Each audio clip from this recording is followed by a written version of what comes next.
What's up, y'all? It's your boy Brian Ash, aka the Handsome Fister. I'm in the dungeon again, looking like absolute dog shit. Last night I was dealing with the stream. I thought I got it working because I was able to connect to YouTube, but then all of a sudden I wasn't getting any game sound. I fought with that for like 8 hours. Watched watched YouTube video after YouTube video after YouTube video, contacted Elgato, called Elgato, and still didn't get anything. And so, yeah, it was super frustrating. And then by the end of the night, like 1:15, no, 1:40 in the morning, I had a massive migraine headache. So I went to bed, woke up today with the same headache. It didn't go away. It was still there. It is still there right now. I'm actually in the same clothes I was in yesterday. The only difference is this shirt's inside out. Yeah, scumbag, scummy. I even showered today because I've literally been laying on the couch and in bed all day today because I just wasn't feeling it, wasn't having it. So anyway, I didn't vlog yesterday because I was playing some video games and I was trying to figure out the stream, and I didn't want y'all to I didn't want to be frustrated and angry while I was vlogging yesterday because I had some really good shit to say yesterday, and I do today too, right? So I see it all the time. Like I see it with even with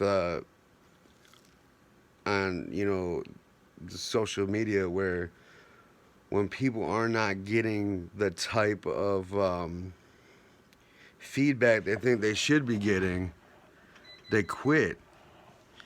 It's like, man, like, you never know what piece of content that you produce is going to go viral. Or you don't know what one gameplay or music video or vlog that you do that people are going to resonate with and share it around the world. So for me, once I realized that and I really started grinding, I'm like, I don't care. Like, because if you think about it, even the biggest celebrities started out with zero followers. Zero followers. And now they have millions. You know what I'm saying? Now, some people, um, for instance, like Post Malone, post White Iverson on SoundCloud, and within 24 hours had, 1.5 million views. But then you got guys like Gary Vaynerchuk, who everybody looks up to in this social media game. Started out when YouTube started out. And most of y'all only heard about him recently or in the last 2 years, like me. But he had been doing this shit a really, really, really long fucking time. And it was patience, and he knew in his heart he was doing the right thing. You know what I'm saying? Like me personally, I know I'm doing this right. And if this one video helps one person help reach their goals, I win, man. Like I don't even care. Like, I'm an old ass man. I'm almost 37 fucking years old, and I don't even care if I get paid off this or whatever. Like I do this shit because I love it. I love making the videos. I love uploading them on whatever. I love talking with other streamers. Last week I was on a game show called Gamer Grudge and I got absolutely curb stomped. But anyway, regardless of that, like I love this shit. I like the process. I like trying to think of new creative ways or things to say or things that haven't been said before. Like for instance, a lot of the video like motivational videos or self-help videos that you hear, it's from like like Simon. I forget his last name, but I mean, I understand what he's saying, but like a lot of people in probably most urban settings wouldn't understand what he was saying, or they don't feel like they can resonate with him. Where Gary Vee, grew up with nothing, so he resonates with the hood. You know what I'm saying? I'm from the middle, so I can resonate with the middle. I'm getting the middle to get on my team, my side, and we're gonna get it even with this ugly ass beard I got going on right now. But anyway, that's what we're doing. I'm motivating you, talking about what we can do to move forward, so we can live the dream that we want to live. We could do what we want to do. It's all about what you want to do. It's not about what happened to you 15 years ago, 10 fucking years ago, 4 fucking years ago, or when you were 4 years old. Your happiness is based on you and how you deal with what happened. Because there's 3 things you can do. You can sit back and think about all the bad shit that happened to you always and just stay there and dwell on that shit. Or you can be like, you know what? This isn't going to define me. It's going to put a chip on my shoulder. It's going to put a chip on my motherfucking shoulder so I can be the fucking man. This is a real personal story, and I know a lot of people in my inner circle know this, and my family knows this, but when I was like 13 years old, I was diagnosed with a juvenile angiofibroma. Let me break that down for you. It was a vascular tumor the size of a softball that started at the base of my skull. You see these scars? Yeah, those are surgery scars. I got one here too. I don't know if you can see it or not, but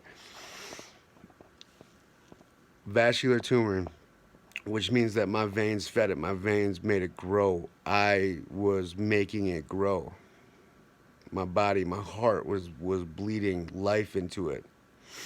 I almost died like 6 times. I had like 7, 8 operations, 2 or 3 real major operations, and then I had radiation treatment after it, and some other treatments, and I got a big dent in my head too. Like you can see it in my stream every once in a while. Where there's no, you know what I'm saying, and for the longest time, like that would be my crutch not to do shit. That was my crutch not to do shit. Let me say that again. That was my crutch not to do shit. I used that as an excuse not to do things. I can't do that anymore. I'm not supposed to do that anymore. And then one day, it was probably, I was like, I don't know, when I really let it go. Like, I really didn't let it go until I was probably in my mid-20s. But I wasn't going to let it define me anymore. I'm still not going to let it define me anymore. So, that was just a little piece of me for you. So you just don't look at me and say, oh, well, look, he's got a nice house, he's got kids, and everything's so great in his life. Like, what is he talking about? He doesn't know my struggle. I know all too well. Living in hospital beds. Waiting not to wake up, right? You know what I'm saying? So anyway, that's all I gotta say. Like, don't let your past define you. Use it to motivate you to be the greatest ever. And to all my small streamers who are thinking about quitting because they're not getting the results, they're not a Twitch affiliates, they're not making progress. They're stuck at 50 subscribers and they're doing the follow for follow subscriber stuff. No. Patience. Put out good content. Stay consistent. You know what I'm saying? Share that shit to the world. And eventually someone's going to share your shit to somebody else. It's all about you and being consistent and being confident in what you're doing and loving what you're doing. If you don't love it, if you're doing it for money, you're gonna fucking fail. Do it because you love to do it, not because you think it's a fucking paycheck. Do something for the love of it. Because I love this shit. I love gaming. I love rapping.